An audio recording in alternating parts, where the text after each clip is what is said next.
And now, please welcome Airbnb co-founder and CEO, Brian Chesky, in conversation with Skift founder and CEO, Rafat Ali.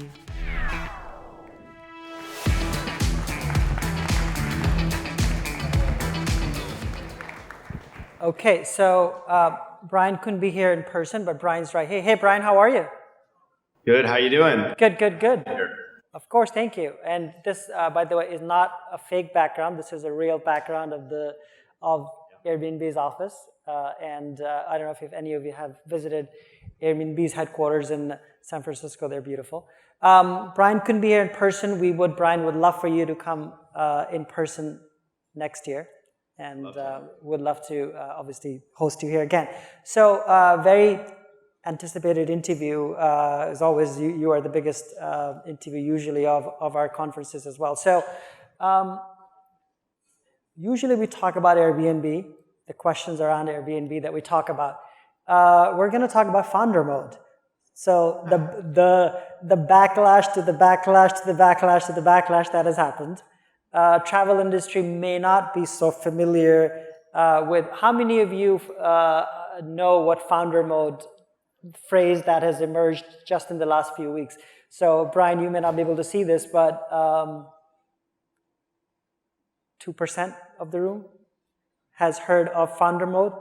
So this is the travel industry. All the founders that I met were very excited that I was going to ask you about founder mode. So there's that part.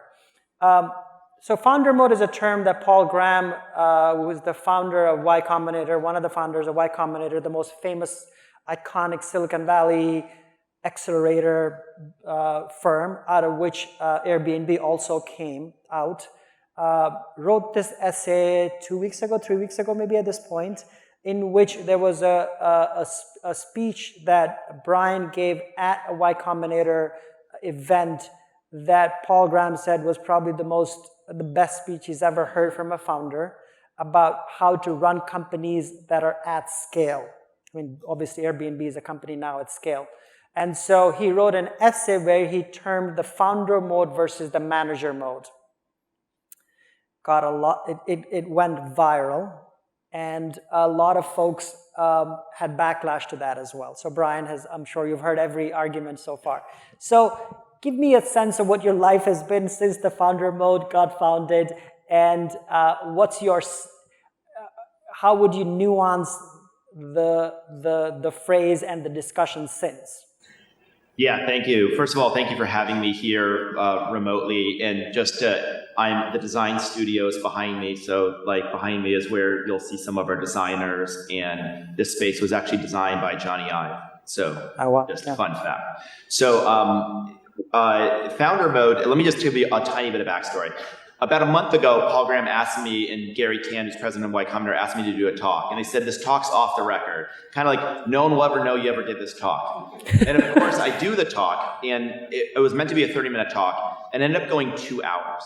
And it was a 2-hour talk about what happened since the pandemic, and how I now run the company. And the short version of the story, because I don't have time to tell the whole story, obviously, right. 2-hour story in a minute. But the short answer is, like we just heard from the speaker before, the pandemic rocked our world. We lost 80% of our business in 8 weeks. And I had to figure out how to rebuild this company from the ground up. And I found another founder who faced a similar position, and that was Steve Jobs. And in 1997, Apple was 90 days from bankruptcy. And Airbnb, though we never got close to that perilous situation, people were saying, you remember, in April 2020, is this the end of Airbnb? And so I ended up working with Johnny Ive and also Steve's creative director, Hiroki Asai, and they really showed me how Steve ran Apple. And what I learned is the way Steve ran Apple was different than how every other CEO operates. Every other CEO. And I can't describe all the details, but I'll give one example that I think everyone in the audience can apply. There's a big leadership philosophy, you've probably heard of it. Great leaders hire great people and empower them to do their job. Right. I think that's terrible leadership. And I don't think Steve Jobs would have ever believed that. Walt Disney didn't believe that. Elon Musk didn't believe that. The point is this: great leaders are in the details. That's what founder mode is. Now, if I say I'm in all the details, it sounds like micromanagement. Right. Who wants to work for a micromanager? Well, here's Steve Jobs, not my opinion, Steve Jobs' opinion on micromanagement. Steve said that you have to be in the details of all the people's work, and that he didn't micromanage them, he partnered with them. So at a lot of big companies, there's this thing called decision rights. Do I, the CEO, make the decision, or do my team make the decision? And at Apple with Steve, and the way we do it, is I partner with all the team members to make the decision. So I'm in all the details, just like the board's in my details. And by the way, why would a CEO not be in the details? The board's in their details. Right. And if you're not in the details, your leaders aren't in the details. So we are in the details, partnering with people to make decisions. Now, its name, I think the part that's divisive is the name. Because it kind of says there's founders and non-founders. You're not founder, you feel left out. I never called it founder mode. I just described my experience. Right. And I believe that my experience is something that every CEO, whether a founder or not, can do. Be in the details, because if you're not in the details, how do you know? You say, hire great people and let them do their job. How do you know they're good if you're not in their details? So there's many other principles, but I think that is the most important one. And do you think the founder mode works best in a product-led company? In the sense that you came out of the product world, design background, very focused on Airbnb, the product. Business grew as a result of it. Yeah, maybe I have a broad perspective on it. In my opinion, the most important question isn't is the CEO the founder. It's does the CEO understand deeply, more than anybody else in the company, the product they sell. So if I was if I was running an ice cream company, then I, the CEO, better understand ice cream better than anyone that works for me. If I'm running an airline, I better understand airplanes better than anyone that works for me. If I'm a fashion company, I better understand the clothing better than anyone. So, I think there's a lot of leaders that don't understand their business. It's kind of like leading a cavalry and you can't ride a horse. I think that makes no sense. So I think that the CEO of the company should always be the chief product officer, whether they're a consumer product company or an enterprise company. I don't think this applies to investment firms and holding companies. Right. But I do think an airline CEO, the CEO should be the chief product officer. I think for a hotel company, if I was on the board of a hotel, I'd tell the CEO, you are the chief product officer of the company. That's what I would do. Very interesting. I can see some skepticism and tension in the room, but that's the whole point. You've become this sort of Silicon Valley savant of like the CEO, the whisperer. You're very good friends with Sam Altman. You've helped him through many crises that the company has gone through. To what end? So is there some altruistic sense of like there's a different way to look at Silicon Valley than what generally gets portrayed? Rafat, I just want to say, when I came to Silicon Valley in 2007, the word technology might as well have been a dictionary definition for the word good. YouTube were like cat videos, and Facebook was to share with your friends, and Instagram was to take pictures of lattes. In other words, the internet seemed pretty innocent. And I think as tech became very, very powerful, I think people started seeing that when you build a platform that impacts hundreds of millions of people, it is impossible for there not to be unintended consequences. And that's true of Airbnb. Right. We were just trying to help people make extra money by rent out their extra space. We did not consider impacts on affordable housing or over-tourism. But you cannot invent something, put it in the hands of hundreds of millions of people, and not have unintended consequences. So I think there's been a cultural shift in Silicon Valley. And I want people to know that I do think the vast majority of people that I've met in Silicon Valley are earnest people that want to do the right thing. I can't say that's about everyone, but I think the portrayal of Silicon Valley as a rapacious place by some is not true at all. Because most of us, I like to joke, most of us didn't get in it for the money. If I tried to get in Airbnb for the money, I wouldn't have started by renting free air mattresses. Mm-hmm. So a lot of us got in it because we make things. We're designers and engineers. We like building things. And we hit a jackpot. And then obviously, money does change things. But our intentions and where we start really, really make a difference. And just go to Sam Altman just for one thing. I've been pretty involved in OpenAI unofficially. I'm probably one of his closest confidants. I think he'd say that publicly. And the reason I do that is for two reasons. Number one, I have had a good relationship with Sam, and I want to help people that I believe in. But more importantly, I believe in the importance of AI. And I think that we have to get AI right. And I think the question isn't will we get the technology right? It's how will the technology intersect with society? In other words, all the lessons I learned from Airbnb and all the lessons we learned the last generation, AI is going to happen a lot faster. It's like if we were going 30 miles an hour, now we're going 300 miles an hour. Mm-hmm. And so I want to be helpful in making sure that we're really thoughtful about how we bring this technology to the masses. This is probably going to change the world more than the Industrial Revolution. Most people, smart people I know, say this is more profound than the Industrial Revolution. The moment computers can think, which is probably the simplest way to describe superintelligence and AGI. And the last thing I'll just say is, one time early on, somebody helped me. They were a mentor to me in Silicon Valley. And I wanted to pay them. And I wanted to give them equity or pay them. And they said, don't pay me, pay it forward. And I think that's something that's really important in Silicon Valley is Sam asked me, how can I repay you? This is after the coup. Sam was reinstated. I was a small part of helping make sure the company got glued back together. And I said, don't pay me, pay it forward. And I hope that's what he does. So you mentioned AI, and when I talked to you last year, I think it was May maybe, when I met you here in New York when you were visiting, and you said, Rafat, by next year, AI, Airbnb's experience will be totally different because of AI. We're sitting here next year, it hasn't happened. Why? And what's your sense of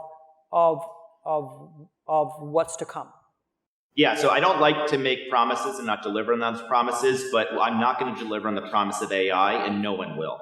So we've learned a bunch. Here's what I've learned about AI, having been pretty involved in, reasonably involved, I'd say.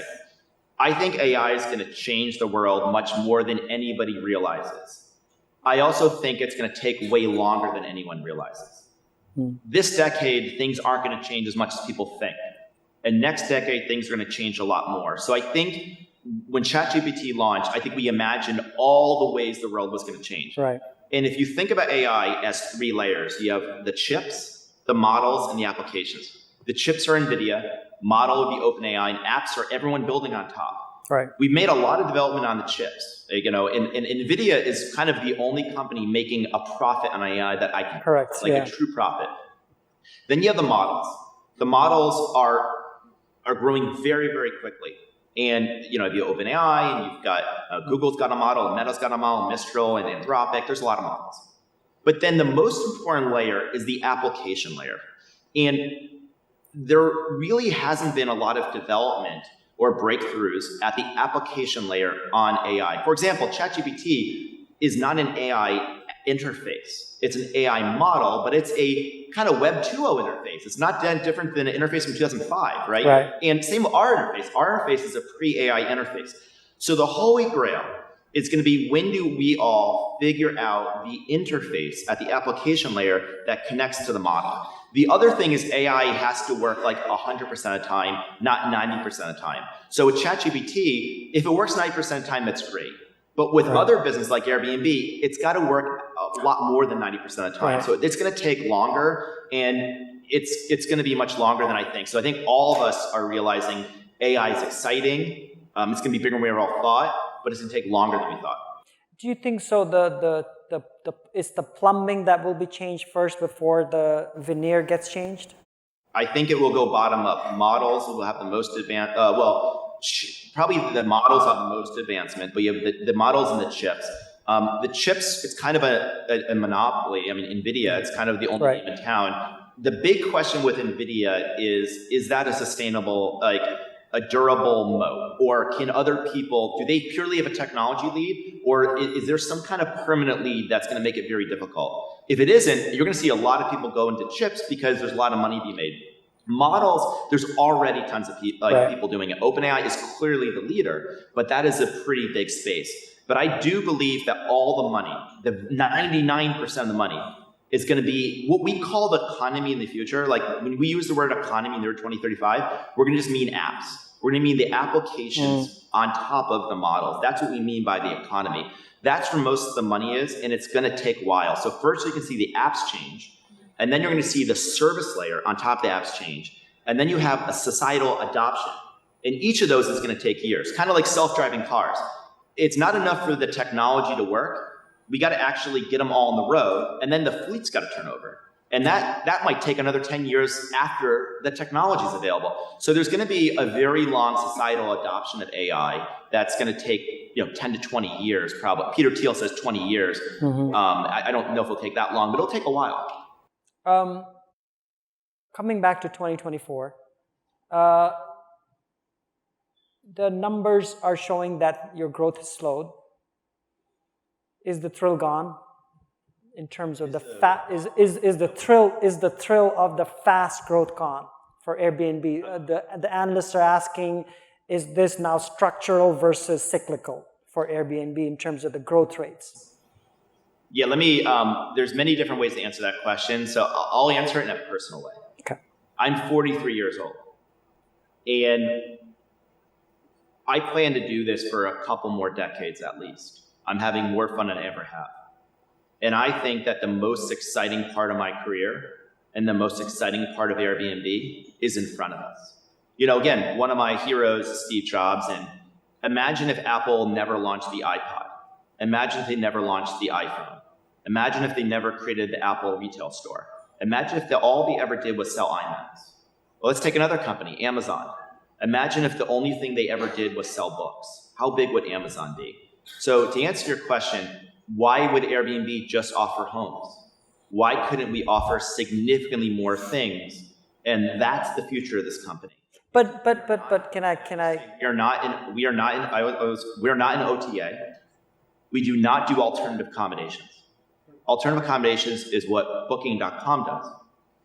We do Airbnb. It's a distinct standalone category. We do not do alternative accommodations. But we're going to take the Airbnb model and we're going to bring it to a lot of different categories. But Brian, you've been saying that for a while though, right? I mean, you've been saying, you mentioned that before COVID, you hired our common friend Fred Reed to do the airlines thing, didn't work. When is it going to be reality? So I know experiences, obviously, that was your second category. And there's so many people in the room who want to hear the answer on the experiences stuff. It's been relaunched, it's not been relaunched. You promised in 2025 there's going to be a big thing. Walk through what is reality, and then what's to come after that. Yeah, so we actually, I'll just give you a couple examples. Let me preface this by saying we're not going to give away our whole roadmap, but I'm going to absolutely invite you and Skift to the big launches, and hopefully you're one of the first to report, and you come to all the launches. I always do an interview with you or your editor-in-chief, and that will happen again. On October, we're doing the winter. So we do 2 releases a year, a summer release, a winter release. Right. This October, we're doing a winter release where we're going to launch a new host service. It's going to be an opportunity to match people that have homes, but they don't have time to host, with people that have time to host, but they don't have homes. And we're going to build a marketplace to match those 2 people together, those 2 parties. That's going to unlock a lot more inventory. That's coming in October. Then next May is going to be the 2025 summer release. That's going to involve numerous things, including experiences coming back in a much bigger way. And we've got some new things coming out next May. And what I would tell people is I anticipate every year we launch 2 to 3 things that could eventually generate $1 billion a year annually in revenue. And we're going to launch 2 to 3 a year on a go-forward basis. Now, to clarify, it doesn't mean they're going to all be successful. Right. So there may be a percentage that work, but we are going to aim for 2 to 3 new lines of business every single year starting next year. And my ambition is we don't go into a business, a major business, we think it could one day do $1 billion revenue. Now, I don't know what the hit rate is. It's not going to work 90% of the time, but that's the general ambition. So we're entering a new phase of the company. We left the phase of perfecting the core. Then we focused, the big question investors, will you be profitable? 40% of our revenue is now free cash flow. It's one of the highest free cash flow margins in Silicon Valley. Would you think a designer from Renowned School of Design would be able to do that? Probably not, but we got really focused. My bread and butter is going to be innovation. So really next year is when it starts. So, and you're sticking, I mean, I don't know how, do you think about, you want to stay in the travel umbrella, if you will? I think initially, when you expand, like I'll give you an example with Apple. They, in 2001, launched the iPod. And initially, you might recall, the iPod was only available on the Mac. So you had to have a Macintosh computer to buy an iPod. So iPods were merely subsets of Mac sales. They could never sell more because you need to have a Mac. The big holy grail for Apple was the moment the iPod was available to Windows. And then suddenly, they started selling more iPods than Macs. I think that's a good analogy for Airbnb. I think we're going to start with travel. If we start with travel, that's our nearest adjacency. That makes the most sense. But if we start with travel, that means everything we sell will be a subset of our core business. And eventually, we do think there's a path to Airbnb doing more than just travel. But we're going to start with the way consumers think about us, which is travel. So homes, like actual homes, like home rentals. I'm not talking like short-term rentals. I'm talking like residential.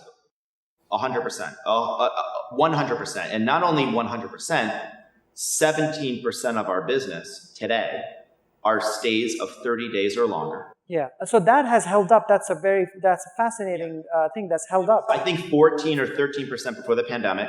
It went up to like 24% because mostly not because it slowed, but short-term rentals went to like what was eviscerated. But it's now held up around 17, 18%. And this is without us really even focusing on it and having dedicated resources on what we basically call long-term rentals, anything more than 30 days. So this is going to be a huge opportunity. Because let me ask you, like, let's say you wanted to go to, I'll pick a city, Buenos Aires, and you want to go for 3 nights. There's a lot of places. You could go stay in an Airbnb, you could go to hotel, you can go to hostel. So now let me ask you a question. You want to go to Buenos Aires for 45 days. What website do you go to get a rental in Buenos Aires for 45 days? The longer the reservation, the higher the stakes for what I would describe as sight unseen. The way most people solve this is they go to the property and they tour the property before they lease it. There's a whole bunch of use cases where you can't see it before you book it. And so stays of 30 to 90 days, really monthly stays to seasonal stays, I think that's a huge growth opportunity for Airbnb, and I don't think OTAs are going to do that. Yeah, probably not. Let's come back to experiences, because that's where there's a lot of confusion in the market. You closed accepting new supply into the system, and then you reopened it recently as well. You are saying there's going to be a new version next year. But as it stands today, what is the status of the current state of the business? The status of the current state of business is it's now recovering. We had a business that we thought was going to be really big before the pandemic. More of, for every experience, we have a higher 5-star customer satisfaction than homes. The pandemic happened. We had to pull the entire product back. We paused it. So the status is it's now around where it was pre-pandemic.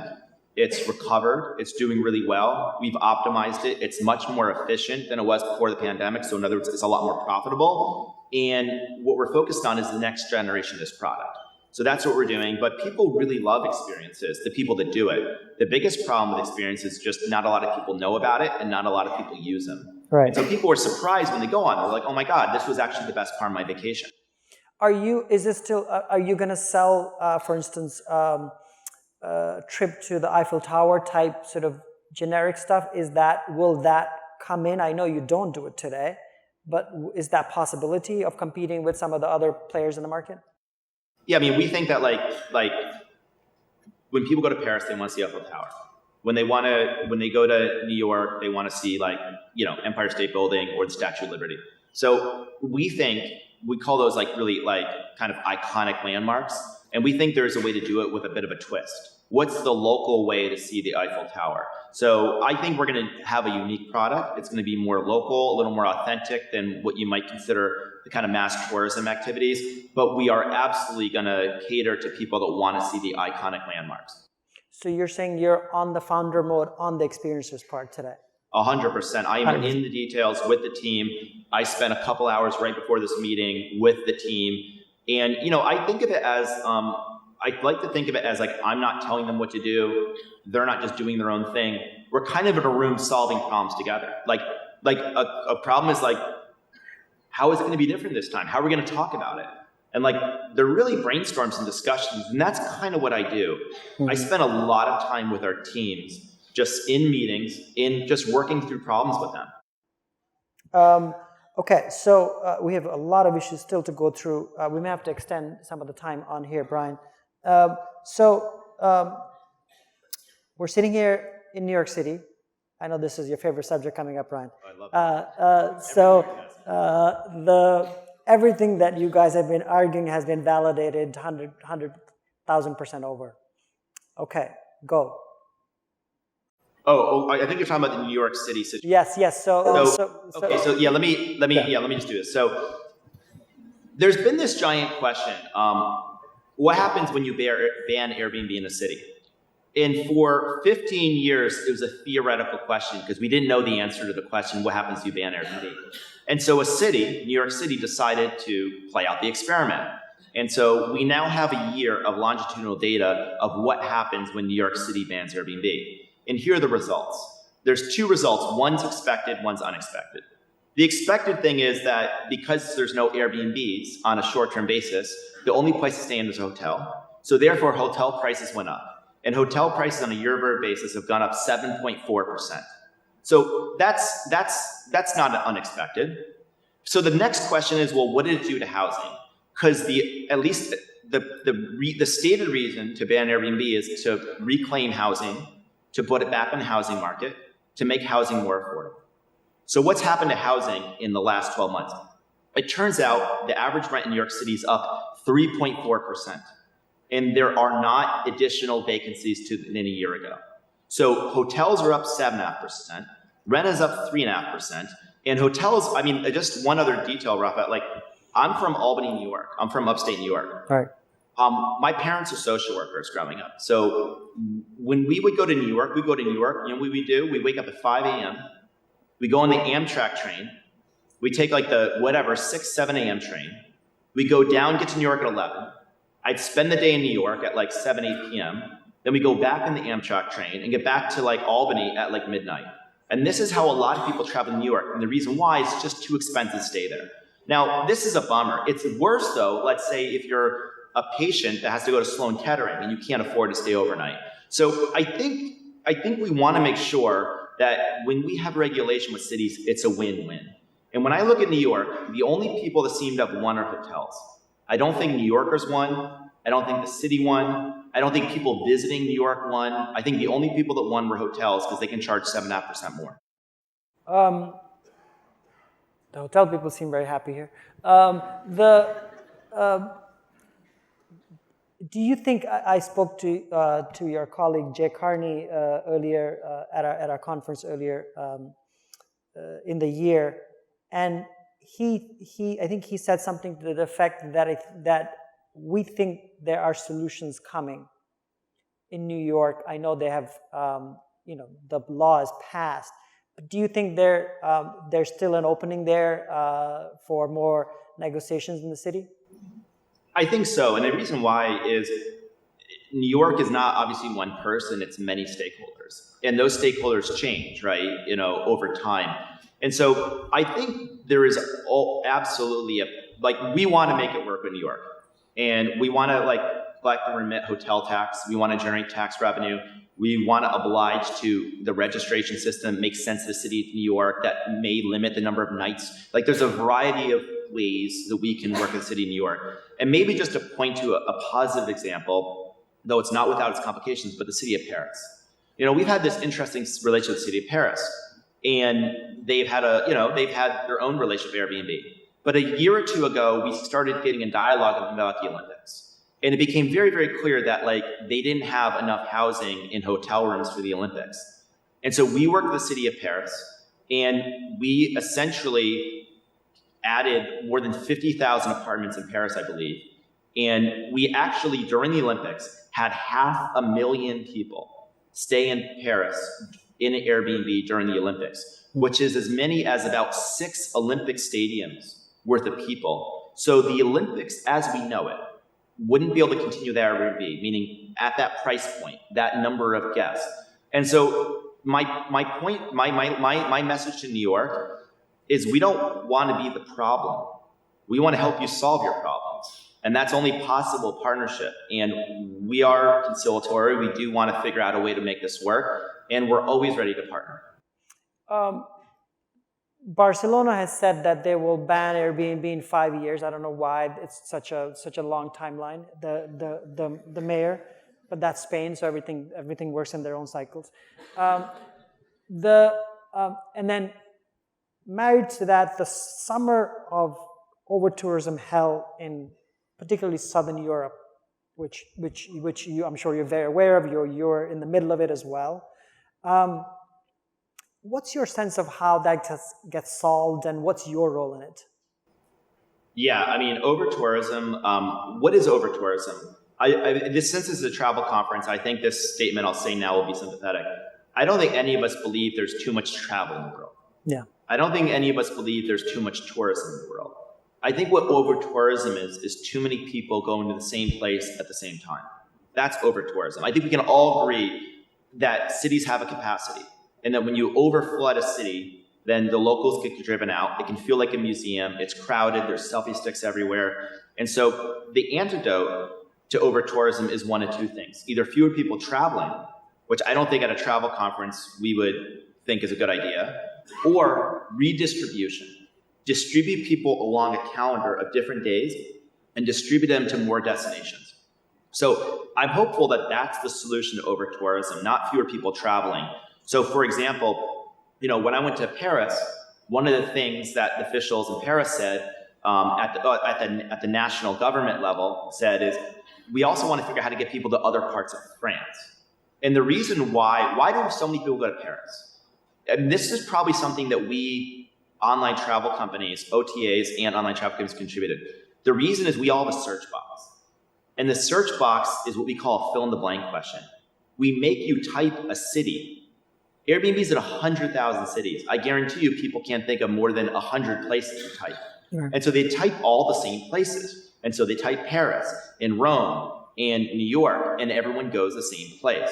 And so what we have to do is inspire them about all the places. Like, if you like Paris, have you considered this other place that very few people go? You can go for half your money, but it's also a very romantic city with a lot of culture.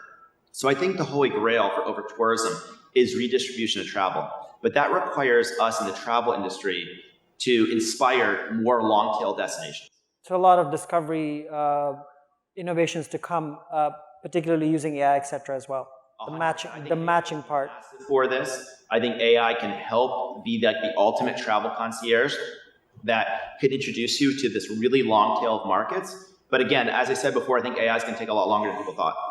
The Icons release obviously got you a lot of press. How real is it now, and what's your sense of how it continues?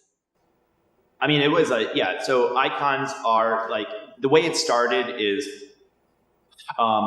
last year, the Barbie movie came out, and we basically worked with Mattel, and we found this mansion in Malibu, and we turned it into the Malibu Barbie Dream House, and it became a sensation, and it got more than double the press articles as our IPO, which is crazy, and it was one of the biggest parts of the promotion of Barbie. And so we asked ourselves, what if we built a platform, our own category of Airbnb Barbies? When a movie's out, they could turn it into an experience. And it's been really successful. We launched, probably the most iconic one we did was the Up House. We actually worked with Disney to recreate the Up House. It's a 40-foot home that you can lift 40 feet in the air at 8,000 balloons, and millions of people apply to stay there. We just did Polly Pocket, those little things girls with, the clamshell toys girls would put in their pockets, like they were like this big. We built a 40-foot Polly Pocket. We've got a bunch of other ones coming out. And I've been asked by investors, like, how do you make money on this?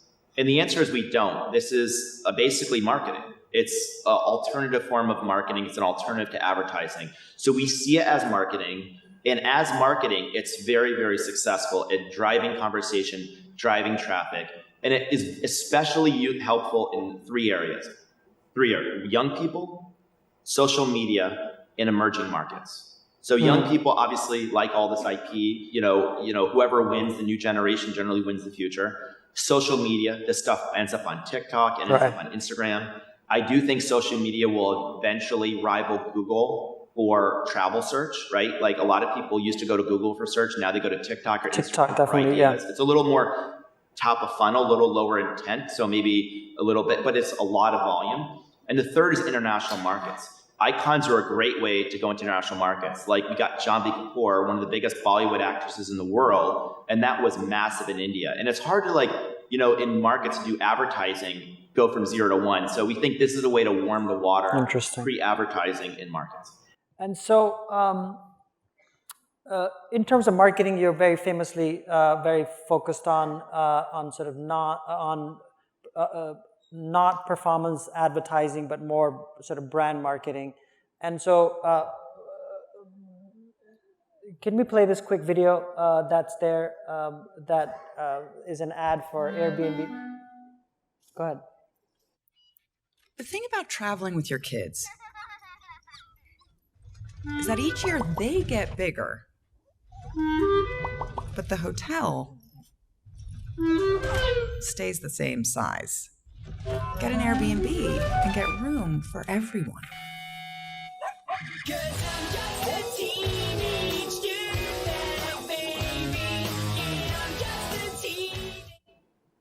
So I don't know if you're able to see the video, Brian, on your end, but this is the one with kids. Kids are growing up, and yeah, you saw it. Okay.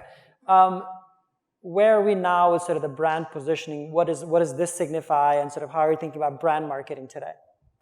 Yeah, it's a fascinating story. I remember in the 2000s, there was this very iconic ad campaign that you might recall, Mac versus PC. Yes. And at the time, PCs were dominant, but Macs were different, and they were trying to highlight the difference. And I always wanted some version of a Mac PC with the hotels. But I didn't want to do something that said we're better than hotels, because we're not always better. If you need to go somewhere for a night, you're in and out, you're going for a conference, hotels might be better. So we asked ourselves, what is indisputably true? And it's if you travel with family, if you're traveling with groups, if you don't want to be in a tourist district, if you want to stay longer, then those trips are better in Airbnb. The interesting thing about this ad campaign is the same team that did Mac PC did this campaign. Interesting. Because Hiroki is the creative, our head of marketing. He was at Apple. He ran marketing at Apple under Steve Jobs. Our two creative director leads were two people at Media Arts Lab, which was Apple's creative agency, like custom creative agency that worked on it. So many of the people that did Mac PC did this, and that voiceover was Claire Danes. When are sponsored listings coming? We don't have we don't have a specific timeline towards it. We think sponsored listings is easily $1 billion revenue opportunity. I think that's what Booking, Uber, and other platforms showed.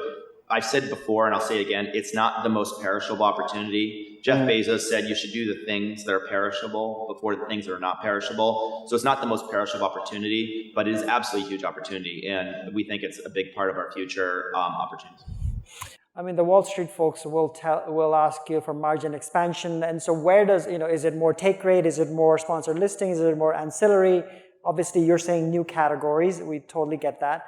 But in terms of existing business and margin expansion?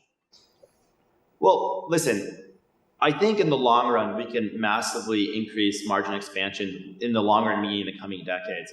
But I think if investors said, hey, if your margin stayed the same, but you could like double or triple the growth rate, how would you feel? I think they'd prefer that. So I think we have very good margins. We generate more cash than almost any company in Silicon Valley. I think margin expansion can come from a few areas. One, getting more efficient. We spend a lot more on customer service than say Booking.com does because we handle all the calls ourselves. We don't have a front desk.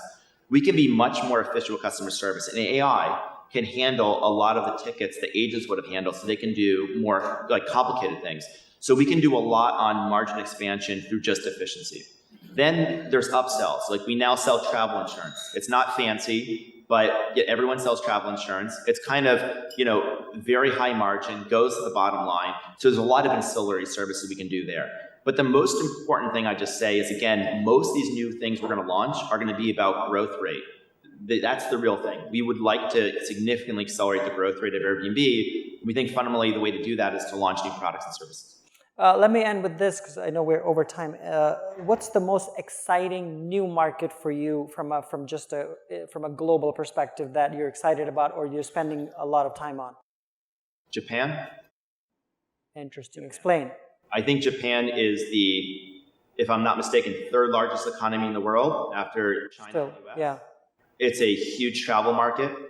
I think as a destination, it is one of the most aspirational places in the world. I mean, who doesn't love to go to Tokyo, Osaka, or Kyoto? I think it's a very hard market to crack.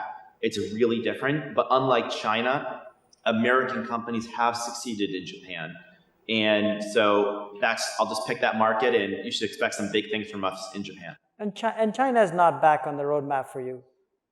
China is on the roadmap from an outbound demand standpoint. So we no longer have homes in China. Right. And the short answer is just really wasn't profitable. It had India ADRs with US cost, and that just doesn't make sense. And a lot of it was cross-listed, so we had a lower take rate. It was more commoditized. We had India ADRs, but it was very expensive to operate because you have to have like everything separate in China. So the business model from a supply standpoint didn't really make a lot of sense. So we decided let's shut that part of the business down and take that money and put it into Chinese demand. Chinese people, travelers leaving China to go to other countries. We felt like that was something we could win, so we're still focused on that. Okay. Well, thank you, Brian. Next year, we'd love to see you in I'd love to here as well on stage. Sorry, everyone, I couldn't be there. No worries. Thank you again. Thank you, Brian. Okay.